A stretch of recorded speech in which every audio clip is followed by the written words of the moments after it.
Hello, welcome back to another video. This is the second time that I'm filming this because the first time I forgot to press record. So that's how my day's going. Today's video is going to be an updated version of my sleep tips video. I made this video last year.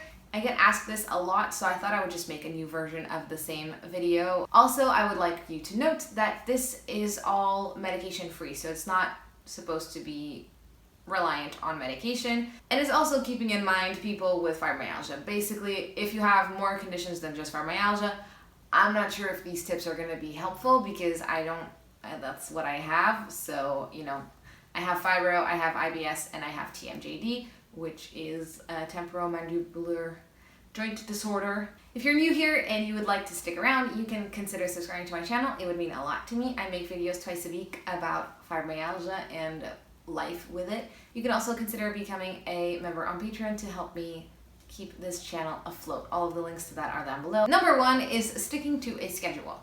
People who go to bed and wake up at the same time every day have a very organic and natural sleep schedule imprinted into them. It normally takes 3 weeks to build any kind of habit, so it will take a while for your body to get adjusted to that, especially when you have fibro, because we're normally very light sleepers, we're normally very big dreamers in the sense that we have a lot of dreams, not in the sense that we're want to be on Broadway. I don't know where I was going with that. Sticking to a schedule is really helpful because it helps tune the clock of your body. Number two is breathing exercises or meditation before bed. I like to do a 2-minute breathing exercise that is on my Fitbit. The app is called Relax. You just literally chill for 2 minutes and you just take deep breaths, and it's great. It's not something you're not supposed to be thinking about, or it's not like a guided meditation or anything like that. It's literally just breathing for 2 minutes. It helps you relax your body. It helps you sort of focus just on your breathing, and I don't know, I find it really helpful. Number two is keeping the room cool. You'll notice that in the summer you probably sleep a lot worse than you do in the winter. So keeping the room at a nice temperature, I'm not sure what the exact temperature is, but you can just Google that. It's really beneficial. And I find that I have air conditioning, so it's really, really helpful to use that. If you don't have air conditioning or a fan or something like that, you can also put an ice pack in your bed before you go to sleep. Number four is comfortable sheets and pillows and pajamas and a mattress. So having a very comfortable environment, having a place where you feel very comfortable and relaxed is really important, and having no tags that are itching you or lumpy pillows that you don't like unless you like lumpy pillows, and then sure, having things that are comfortable and that you can feel really relaxed in has a really, really big impact on how well you will sleep. And all of it is mostly trying to get you to fall asleep. If you have a very hard time falling asleep, it can set the tone for the rest of the night. So having comfortable sheets, trying to get to sleep as fast as possible, that's the key. Number five is avoiding screens or TV before bed. I find that doing something soothing that doesn't involve screens, sit in bed and read for a little bit. You can listen to an audiobook. Most audiobooks apps have a timer that you can set for 15 minutes, and you just listen to that. And it can be very soothing, and you just think about something else and relax, and then you can fall asleep a little bit easier. Screens apparently make our brain think that it's still daytime and therefore not want to fall asleep. But if you absolutely must use screens, I find that turning the brightness down as much as possible, and I find that using night mode on my phone can be really helpful because it just avoids those harsh whites and blues. Number six is a little bit counterintuitive, but I promise you it helps, and it is getting out of bed when you can't fall asleep. This is something that I learned with therapy because I used to have really bad insomnia, not sleeping for weeks at a time kind of insomnia when I was younger. And a lot of that was related to not having something that I hadn't finished or something that I had to do or that I was worried about. And so my therapist taught me if I couldn't sleep anyway, and I got up and went and did the thing that I was worried about, I would be able to go back to sleep. So I started doing that. It worked, and I've carried it on to my chronic illness experience, where if I can't fall asleep, especially if I'm worried about something or if I have something that I need to finish, I will get up and do it. Or if I just can't fall asleep and I'm wide awake, I find that getting out of bed just helps break that cycle. It helps me give up trying to fall asleep. I go and have something to eat, I go get a glass of water, I sit on the sofa for a while, and normally I end up going back to bed pretty soon after that, or I end up falling asleep on the sofa and being found the next day there. Number 7 is similar but slightly different, and it is if you can't fall asleep and you're having a hard time falling asleep, you can also just give up on falling asleep and just say to yourself, okay, if I can't fall asleep, it's fine, it doesn't matter. I'm at least going to try and rest my body until I need to get up. This happens to me a lot when I can't fall asleep and I have something to do the next day. That's why I can't fall asleep, because I'm stressed that I won't get enough sleep. This is very ironic. I tell myself that it doesn't matter if I don't get enough sleep, it's fine, but I at least need to rest and I can't get myself stressed and like tense about it. So basically, I just lay in bed, breathe, and think, it doesn't matter if I don't fall asleep. I just want to rest. I'm just closing my eyes and resting. And eventually you fall asleep because you stop trying to force yourself to fall asleep.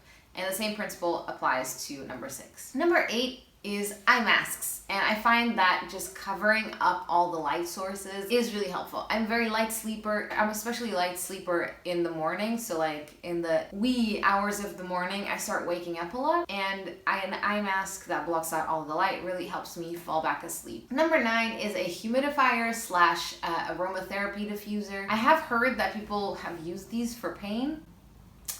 I've had fibro for over a year and a half, and I can tell you that it does not work for the pain. In my experience, it might for you, I don't know. How can nice smelling air fix your pain? I don't know. But I do find that it helps like create a more soothing environment in your house. It can have a very relaxing effect. I find that ginger and lavender are a very good mix to fall asleep. Number 10 is write down your thoughts before you go to bed so that you can empty your mind of anxieties, of worries, of thoughts that might be not letting you fall asleep. You're not thinking about those things anymore because you've already let it flow onto the page. You've already put it out into the world, and you're no longer maybe dwelling on that, or maybe not as much. Another thing that I find really helpful is writing down 3 things that I'm grateful for that day. This takes a while, and especially if you have a lot of depressive tendencies or a lot of anxiety and you have a hard time falling asleep because you're overthinking and you're very like stressed about things. This is a great way to rewire your brain to think in a more positive way and to pay more attention to the positives than the negatives, because we have a tendency as humans to just pay more attention to the negative experiences because they hurt more, and that can, especially when you're chronically ill, can really put you into a dark place, and it can really in turn damage your symptoms and like make you worse.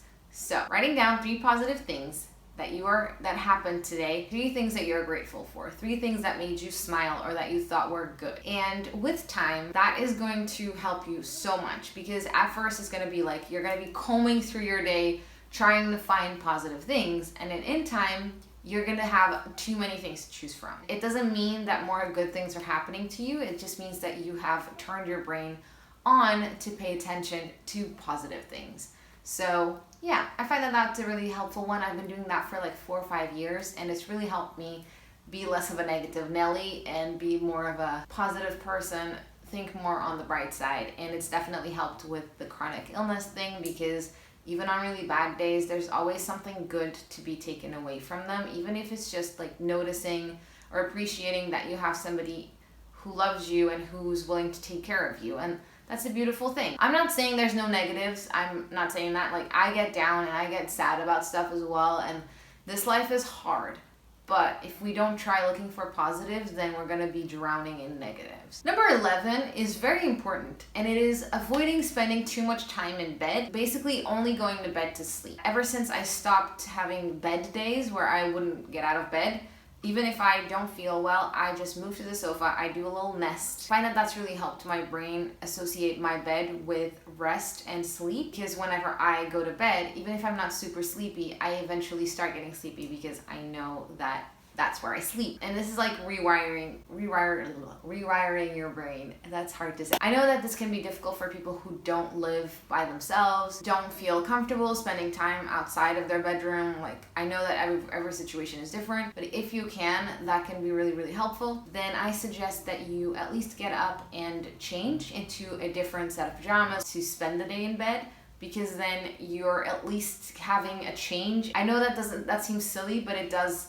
train your brain to notice different things and like know that it's a different time of the day. I personally, even if I'm having a very bad day and I'm on the sofa and I'm tired and I want to sleep, I move to my bed, I sleep, and then when I wake up, I go back to the sofa. And most of these tips, as you will have seen, are all about like rewiring your brain to think of that space as differently and to really train yourself that that time is for rest. And I know that sounds silly, but we really work well with schedules, so yeah. And finally, number 12 is using support pillows and like hot water bottles, freezing packs, all of that good stuff to help you become more comfortable, to help ease the pain, to help decrease pressure in some points, be more comfortable to fall asleep. I don't think that this will by any means fix everything. You're still gonna have bad nights of sleep. I still have a lot. I had a bad night's sleep last night. It's okay. It's totally normal. It's totally part of the illness. But if we can minimize the amount of things that are not letting us sleep,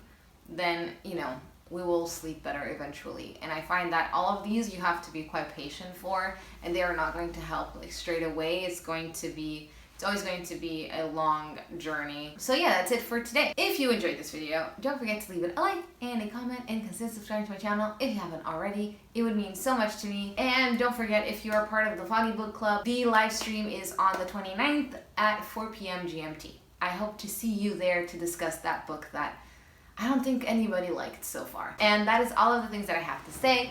Thank you so much for watching. I hope you're having a wonderful day, and I will see you in my next video. Bye!